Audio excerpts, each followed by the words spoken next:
Sup guys, Heeking back again here with another Resident Evil 9 discussion video. So this is going to be the third part of a bunch of videos I've been doing. So remember to like and subscribe guys. And yeah, I'm going to be going through the plot synopsis for this game, for some of the stuff that the site has posted up, and giving some theories regarding as to what the plot could potentially be about and how it potentially relates to previous titles. So yeah, let's go through this. I've already read this before, but we're going to go and read through it again. About Requiem for the Dead, Nightmare for the Living. Resident Evil Requiem is the 9th title in the mainline Resident Evil series. Prepare to escape death in a heart-stomping experience that will chill you to your core. A new era of survival horror begins in 2026. Technological advancements combined with the development team's depth of experience combine in a story with rich characters and gameplay that's more immersive than ever before. So I've already gone through this before in terms of discussing what this means, that this is a new era of survival horror. This doesn't just mean like, you know, Resident Evil 10 and that going forward. For me, this means that going forward, a lot of the Resident Evil titles we are going to get are going to be dealing with survival horror. So I do think like this includes a lot of the remakes and that. So at some point this is going to properly stop. I imagine that once we get to Resident Evil 5, that's probably going to be the start of the action multiplayer era again. And hopefully this time Capcom gets it right. Fingers crossed. But yeah, moving on. So the story. Everything is set in motion when a body, the victim of an unidentified disease, is discovered in an abandoned hotel. FBI analyst Grace Ashcroft is assigned to the case, but the crime scene is at the very same hotel where her mother died 8 years ago. Grace prepares to finally face the past and makes her way to the scene, but this one case leads to uncovering the hidden truth behind the outbreak in Raccoon City, the biological disaster that shook the world. Will this be the Requiem that finally lays the memories of that abhorrent disaster to rest? So very interesting here regarding what the plot is about. Like, we're going to learn the truth about the disaster of Raccoon City. I thought we already learned the truth, and now we're getting more about it. Like, is this going to be a retcon, or is there going to be some hidden truth that we didn't think about or conceive of? Like, moving on. Grace Ashcroft, an intelligence analyst for the FBI who demonstrates intense focus and insight in deductive reasoning and analysis. Her mother's death shook her to the soul, making her an introvert who immerses herself in work, so she heads to the abandoned hotel alone to investigate this mysterious death. Okay, so this is interesting. It says that she's going there alone to investigate. So what is that beginning segment of the game with those officers that we see getting killed? Because I assumed that when Grace goes there, she's going to be accompanied by other FBI agents and cops. Maybe that is the case and the heading here is a bit different. Or maybe she heads there and then we got these FBI agents coming in with the cops and that to investigate and questioning what she's doing there perhaps. Or maybe those guys were already there before. So she goes there alone, she meets with them, and then those are the victims that get killed and then she gets kidnapped perhaps. Raccoon City. A Midwestern city in the United States and the headquarters for the former global pharmaceutical company Umbrella. In the face of the zombie outbreak in 1998, the government approved a sterilization operation, a missile strike on the city in an attempt to quickly bring the situation under control. But this was swiftly covered up. And that's pretty much all it has to say here. But yeah, in relation to the plot. But this one case leads to uncovering the hidden truth behind the outbreak in Raccoon City, the biological disaster that shook the world. So let's think about this for a second. We already know the US government was the ones who bombed the city, along with, you know, they had orders from several people, including Adam Bradford, you know, the previous president in RE6 that Leon shot, the one that was assassinated by Simmons. And we know Simmons, the national security advisor, he was the head of the family, and they're pretty much the Illuminati of Resident Evil, and they had a hand in ordering the missile strike on Raccoon City. And we've had several stories try and deal with this. We had Resident Evil Degeneration go through this regarding the outbreak in RE, and the truth for that never really came out. And then RE6, of course, you know, Adam wanted to reveal the truth. That never came out. They assassinated him before that could happen. So really, no one really knows, I believe, that the US government was behind it officially. Like, because it kept getting stoled or covered up. So no one really knows. But we know, we as an audience who played the previous games and watched the CGI movies, we know that they covered things up. But I guess the world doesn't. Maybe, or maybe there's more to it. Because, like, what could the truth be, right? Like, let's think about this for a second. let's assume that, you know, Spencer is in this. Let's assume this guy here is Spencer, right? Now, there's an I think this is a file you can find in Resident Evil 5, maybe. I think it's Resident Evil 5, or maybe it was one of the previous games. But it's a file that questions why they would create a research facility in the middle of a city, or near a city, the Spencer Mansion, and of course I think the lab in Resident Evil 2. Why do that and then risk potentially the virus leaking and then the city getting affected? Unless that was always the plan, maybe, from the start for that to happen. Because we know Spencer wanted to involve human beings, right? He wanted to involve human beings, but does that mean he would have risked doing that? Risking infecting an entire city for that purpose, perhaps, in the future? Was the virus leaking not an accident? Was it always the plan, and circumstances simply led to that event happening? Be like, oh, the virus leaked. Okay, we can move to phase 2 of our plan now and see how things go, right? You know? So it always made things sound very suspicious that Spencer would do this. Like, I know, let's build a lab in the middle of a freaking city and hope for the best, right? It's like, you know things are going to go wrong. Something's going to go wrong. And things did go wrong on a very drastic scale. So are we going to learn that perhaps maybe this was always the plan? Like, we know from Resident Evil 0 that Marcus was the one who scuttled the virus, the T-virus in the mansion, but we never really saw it. And just from, like, files we get from the original game before we got, like, the remake and even 0, it makes it sound like it was just a lab accident that occurred and things just went wrong, like, do you know what I mean? But no, in 0 we learned it was Marcus who did it, but it is one of the biggest things with Resident Evil 1 and the remake. It's very inconsistent with 0, because, like, you'd think that you'd think there'd be like leech creatures or something at least in Resident Evil 1, but there isn't. Do you know what I mean? That would have been a good tie into it, like having leech monsters in Resident Evil 1 remake to sort of enforce that, yeah, like the, you know, Marcus and his leeches there to you know, release the virus, but that was never the case. But like, what if from the very beginning that someone intentionally did this? But I don't know, like, it's kind of weird that they're going back to this whole conspiracy stuff as well, like, because then it brings up another interesting thing, like, is the family going to be involved in this? Because they're the ones who are trying to cover this stuff up. And then their story just sort of fizzled out. Like, after RE6, we never really found out what happened with them. We know from the extended files that you can read online for RE6 that they elected a new leader after Simmons, right? So we know there's a new big boss. I mean, is it possible this guy is actually the new leader of the family, perhaps? Like, and he's just there in Raccoon doing his own thing. Like, the family's taking over and they're doing their own little work. Maybe it's not the connections. Maybe it's the family that have been pulling the strings since the events, maybe. Or, I don't know. Like, it's things to consider. Like, it would be nice for them to harker back to RE6, because RE6 for me just feels like this very big filler story that didn't really advance the plot in any way. You know, it didn't really advance the plots of characters in any way. Like, Leon and Ada for me just feel very segregated. Is that the word? Like, is that the term you would use? Like, they don't really progress. And while I do like Chris and Pierce's storyline in RE6, in my opinion, RE6 should have 100% ended with Chris dying and Pierce taking over as the main lead going forward, and that didn't happen. So it was just like, oh yeah, we're just going to kill off the new character instead. That should be the new character, and we're going to keep Chris alive and make him suffer some more, right? And then, of course, Jake and Sherry, I like them as new characters. I like they brought Sherry back. I liked Jake. I like that whole theme, you know, the sins of the father, the children, fixing the mistakes of their dads, of their past, and that. I liked that. But again, it didn't really move the story forward in any way. Like, a lot of things that happen in 6 just sort of end, and then that's it. And it's like, you do have these little loose ends, but unless you read those extended files and that, you wouldn't know about those loose ends. And even then, nothing really happens that comes of it. So is this a case of RE9 going back to that storyline? Are we going to get this big connection, perhaps, to the US government, to the FBI, perhaps, and they're all working together in tandem with the family, perhaps? And it's all this one big conspiracy that we're going to learn about, because, like, what can they really reveal about the truth about Raccoon City that we don't already know? What are they going to do? What are they going to reveal that's not going to feel like a big, massive retcon? Like, you're going to go into this and be like, oh, like, don't get me wrong, I like stories like that if it's done well, but, like, here I feel like they can easily screw up to the point where it's like, oh, well, this wasn't needed, this was unnecessary.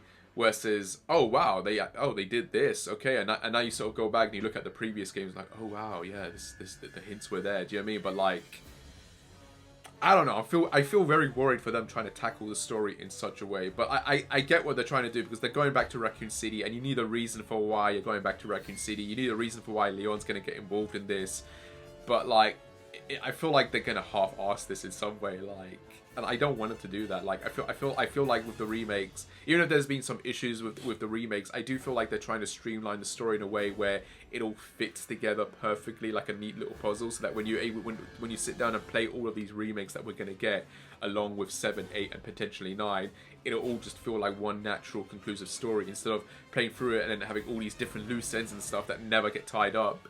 I hope this isn't one of those cases. I hope this game does feel like an end. I hope that when they're making this, it's a case of it's going to honker back to a lot of elements, and you go back and you play through the series and like, yeah, this is all going to connect to this. Like, you're playing it and it all leads up to 9, and then you play 9 and it just ends. It ends all the stories. It ends a lot of the loose ends, and you'll be like, okay, this is one storyline that's now over. It's done. It's finished. We can move on to the next storylines going forward. But yeah, I'm very worried. I'm very worried because this could backfire spectacularly. It could.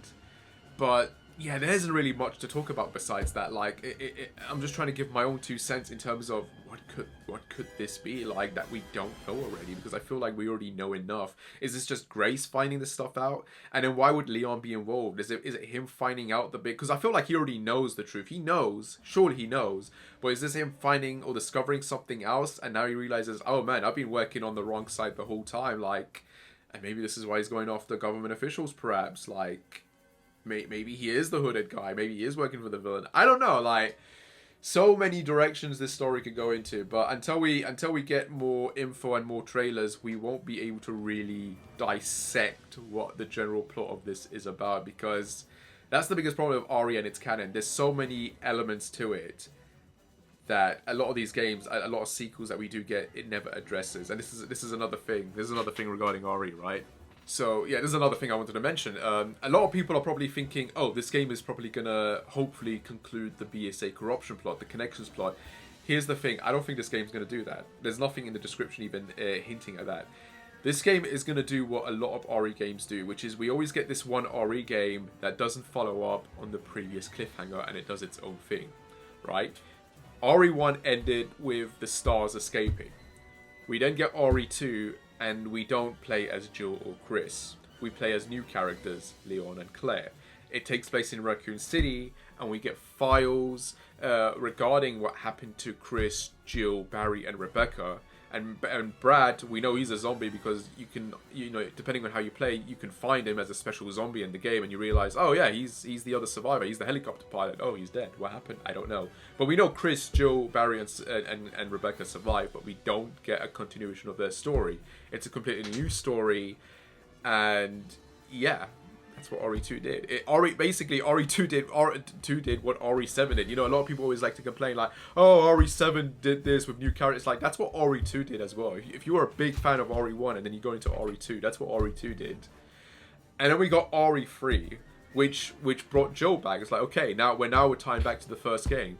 But the problem with RE3 is that it was basically an epilogue, a prologue and epilogue to RE2. It wasn't really a true sequel to RE1. The plot didn't really move forward. We got a conclusion to Raccoon City after the setup in RE2, but that was pretty much it. The plot didn't really go anywhere, and then we got a bunch of epilogues setting up all these character arcs that wouldn't really be addressed until a few years later going forward. Then we got Code Veronica, which was the straight up sequel to Resident Evil 1 and 2. They took 1 and 2 and they combined it by bringing back Chris and Claire back. And then Code Veronica was the one that set up a lot of things going forward in the series. It set up Spencer. It set up the progenitor virus. It set up Africa. And then it brought Wesker back and it set up that rivalry with him and Chris. Okay, so now the plot's going forward. We learn a lot of the history of Umbrella. We learn about the mother virus. We learn about this connection to Africa. We got Wesker back. We got Claire's story from RE2 being concluded with her finding her brother finally, and finishing that up, and then setting up Chris's story, the main hero going forward with him and his battle with Wesker. Okay, cool, we got that set up. What was the next game after that? Resident Evil 0, prologue, which harkened back to the original Resident Evil 1. It developed Rebecca's character in a very inconsistent way, but it did provide some backstory to the progenitor virus, to its creation, to its original creator, James Marcus, It gave us a bit more backstory in Wesker, so it developed those aspects, and of course we got a bit more backstory on Spencer as well in the files and his relationship with Marcus and that. So those little elements introduced in Code Veronica were a little bit more developed in Zero somewhat, even though it felt very inconsistent in that. But then of course after that you assume the next game would continue the main plot, right? No, we ended up with RE4 instead, which it brought Leon and Ada back. But it didn't move the story forward in any way. Yeah, we had Wesker in the background doing his little schemes, but that was really it. That was really the only tie-in. Resident Evil 4 felt like a filler game. It felt like a side game. It wasn't moving the plot forward in any way. Like, we know Umbrella was gone at that point, and that was really the only major development, the only major hint, and that was it. It's like, oh, okay. When are we going to move the plot forward? And then, of course, the plot moved forward with RE5. You know, it wrapped a lot of story elements up. It harkened back to RE0. It harkened back to RE1. It harkened back to RE3 with Joe and her antibodies and that. And then, of course, it concluded all the stuff set up in Code Veronica, because it was a straight-up sequel to Code Veronica. It finally introduced Spencer. It brought, you know, it tied back to Africa finally, the progenitor virus, etc., etc., etc. The Chris and Wesker rivalry. It all got tied up in a nice little bow with RE5. So a lot of story elements, a lot of story threads pretty much concluded with that game. But then it did set up some stuff as well. In this case, the Wesker children. In this case, Alex Wesker. So it did set up a little tease of things to come. And then what happened? We ended up with Revelations 1. Okay, we got a spin-off game because Jill had such a small role in RE5 that Capcom basically like, okay, let's give her a main role and put her in a spin-off game. And for us, we ended up with Revelations 1. And that served as a prequel to RE5 in terms of developing the BSAA and setting them up and giving us some story on them, because we didn't really get a lot of story with the BSAA and what they were about, but Revelations 1 provided that. But again, Revelations 1 did feel like a side story, similar to sort of RE4. It did its own thing. It didn't really continue any plot threads. And then after Revelations 1, we got Resident Evil 6, which was the biggest RE to date, and yet it managed to do so much damage to the lore and the story, because like I said, it didn't really move Leon and Ada's characters forward in any meaningful way. It didn't really give us any backstory on Ada at all. We got introduced to this Illuminati of Resident Evil, and it didn't really do much. Where Chris and Pierce's campaign, like I said, was like a hit, and like I like it, but Chris should have died. He should have died, because it felt like that whole campaign felt like an epilogue to like Chris's aftermath of RE5 and how he was coping and dealing with things. And then like it just didn't end the way it should have ended. And then of course we got introduced to Jake, and they brought Sherry back, and that was kind of cool, but it didn't really do anything. The plot just sort of was at a standstill. Do you know what I mean? Like, you had these setups from the previous games that they should have continued, and instead we got this, and it was like, what the hell went wrong? And then we got Revelations 2 at that point, which was like, okay, let's go back to the previous plot that we set up. And that's what 6 was. 6 felt like RE4 again in that regard, in terms of we're getting this like story that doesn't really move the plot forward.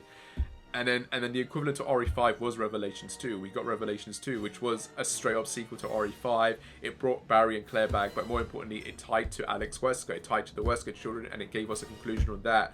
But then that ended on a cliffhanger, setting up another future plot with Natalia at the end. And it's like, we haven't gone back to that in years. And because of all these big plots and all of these big characters and multiple characters, it became a point where it was like Capcom sort of sat down. They were like, okay, we need to sort of dial it back and go back to the horror. We need to go back to what made this series great again. And for us, we ended with RE7, and RE7 was the beginning of something new. It introduced us to Ethan and Mia. It gave us the connections.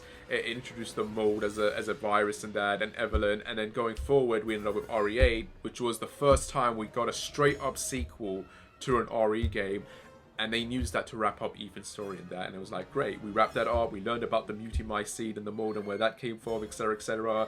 We got a connection to the overall Resident Evil mythos with the reveal that Spencer was Miranda's protege and that, so that harkens back to all of that. And then of course it brought Chris back and that, and it continued his story in some way. And in a way, we also got a conclusion to Chris's story, because we know that he's safe up to the year 2037 thanks to the epilogue. So there's something there, but as well, again, it ended on a cliffhanger with the BSAA stuff, right? But that's the thing. Now we're going into RE9, and it's going back to Raccoon City, but it's not going to continue that, because like I've just explained to you guys, you know, each sort of each RE game in a way, that every time we got a sequel to it, didn't really follow up on the previous plot. So it makes sense that RE9 is not going to do that. At best, and this is me crossing my fingers, at best, RE9 concludes the connections plot, at least. But it's likely maybe not going to do that. We probably will have to wait until a Resident Evil 10 or even a Revelations 3 of some sort to tie back to the BSAA corruption plot, to the connections plot with Chris. So we're not going to get a conclusion to that. So if you're going to RE9 thinking we're going to get a conclusion to that, that's not happening, because no RE game, with the exception of RE8 to 7, no RE game has actually really continued the previous plot. It's all like the next game has always been something new instead. So yeah, that's one of the disappointing things about this game, like going forward, because if you're going from RE7 to RE8 to this, it's like, yeah, you're not getting that conclusion, sadly. Maybe we get a file or something that reveals, oh, this stuff happened in the background, which would be kind of annoying, because then it's Umbrella in RE4 all over again. Do you know what I mean? Oh, this stuff happened in the background, we're not going to get a conclusion.